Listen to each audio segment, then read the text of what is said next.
everyone, I'm Colette Zimmer, and this is my trusty steed Debonair, also affectionately known as Noni. Today we're going to be talking about stretching your horse.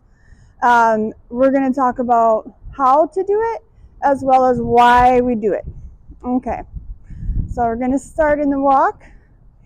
So why do we stretch our horses? So first of all, a horse is an animal that is not designed to carry another animal on its back, even with all of the improvements we have made in breeding recently. So with an untrained horse, as soon as you sit down on their back, the horse hollows their back.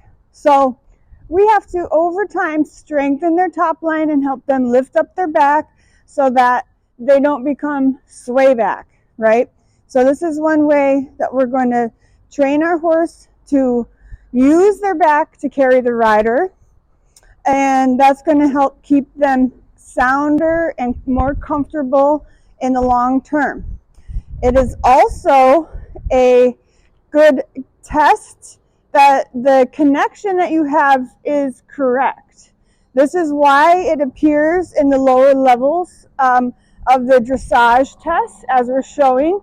A free walk starts an intro level where ideally you should see the horse, as Noni is demonstrating, stretching forward, down and out into a soft contact and marching freely forward. In training in first level, we also do this in the trot. And the reason it is a test that the connection is correct is because we often in dressage we talk about the cycle of energy. So the energy begins from the horse's hind end, that is their motor. It travels over the back, into the bridle, through the reins, to the rider's hands, through their forearm, to the elbow that sits above the hip, and then down through the rider's leg where it is recycled. So your leg encourages that horse to, again, use their motor. So if the horse is not using their back correctly, they are not going to be stretching forward, down, and out. Also, if there's any interruption within that cycle of energy, your horse is also not going to be stretching forward, down, and out. So the way we ask for the horse to stretch is first, we take up a little bit of contact. Now, you see Noni is pretty good about coming round on his own. I don't really have to do a whole lot with my fingers, but you do want to flex your horse a little bit to the inside. You're going to play and give with the inside rein, ask him to chew with your inside leg. At the same time, you're asking him to step a little bit under the body with that inside hind leg, so that he steps under the combined center of gravity between the horse and the rider. And then when you feel, you do a little play and then a little give. When you give on the inside rein, he's going to contact the outside rein, and it's at that moment you can open your fingers and let him chew the reins out of your hand.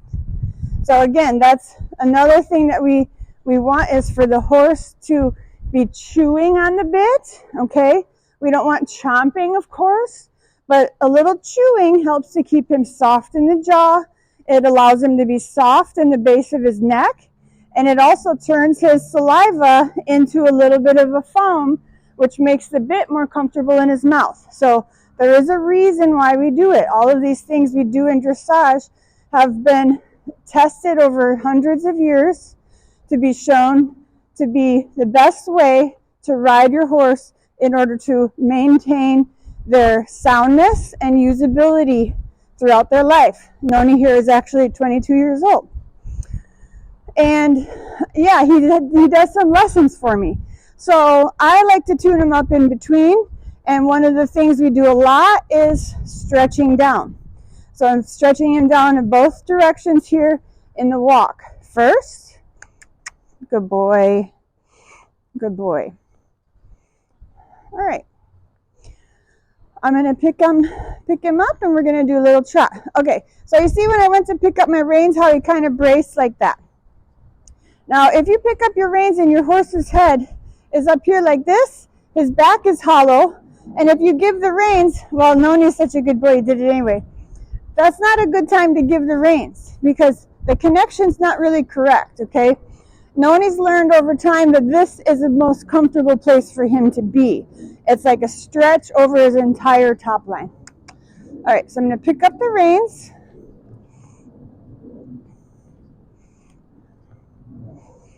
And we're going to trot on.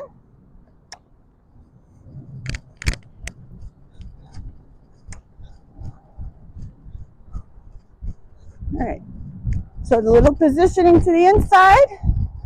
It's my outside rein that limits the stretch. So if I want him on contact, I just keep my reins one length. If I want him to stretch down, I do a little play and give on the inside. And then I open my fingers on the outside rein as well and allow him to reach down.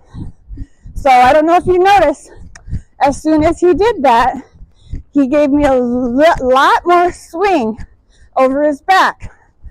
And if he comes up like this, quickly take the reins, bend him to the inside, push him off your inside leg.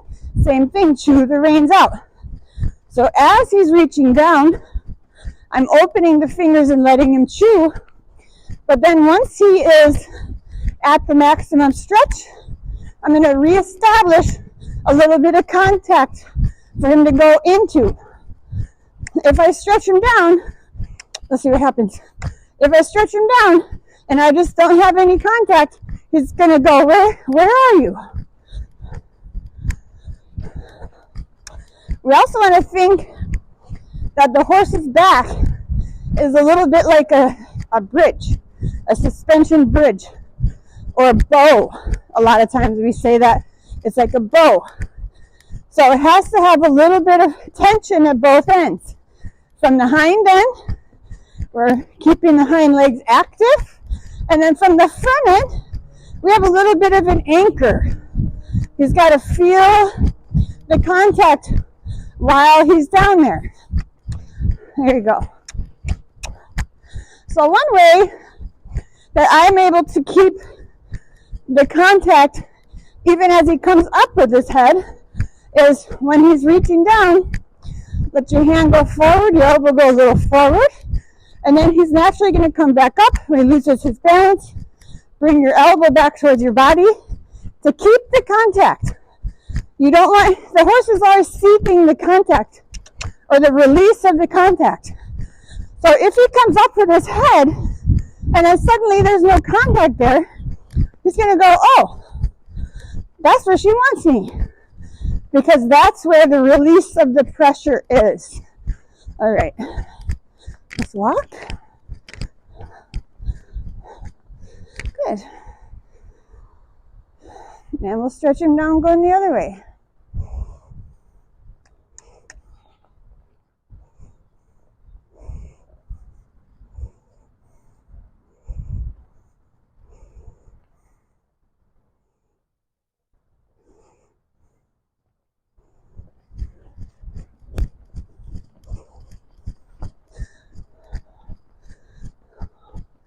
So it's best to do it on a circle where you have a little bit of flexion to the inside.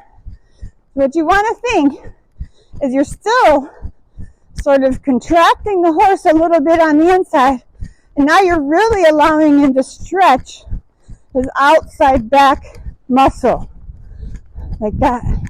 Yeah, I'm getting a lot of swing here. Yeah, as soon as I feel him come up, I just supple him with my fingers, and then I ask him to stretch down again. There you go, Noni. Little leg. Yep.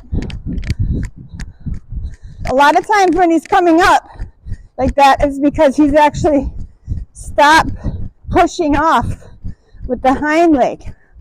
So you still need to support your horse in the stretchy trot with a little bit of lower leg. There you go. That's really good. Good boy.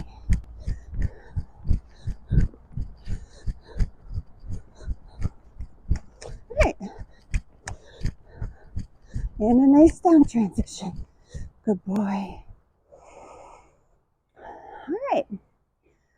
So that is how and why we do the stretchy trot.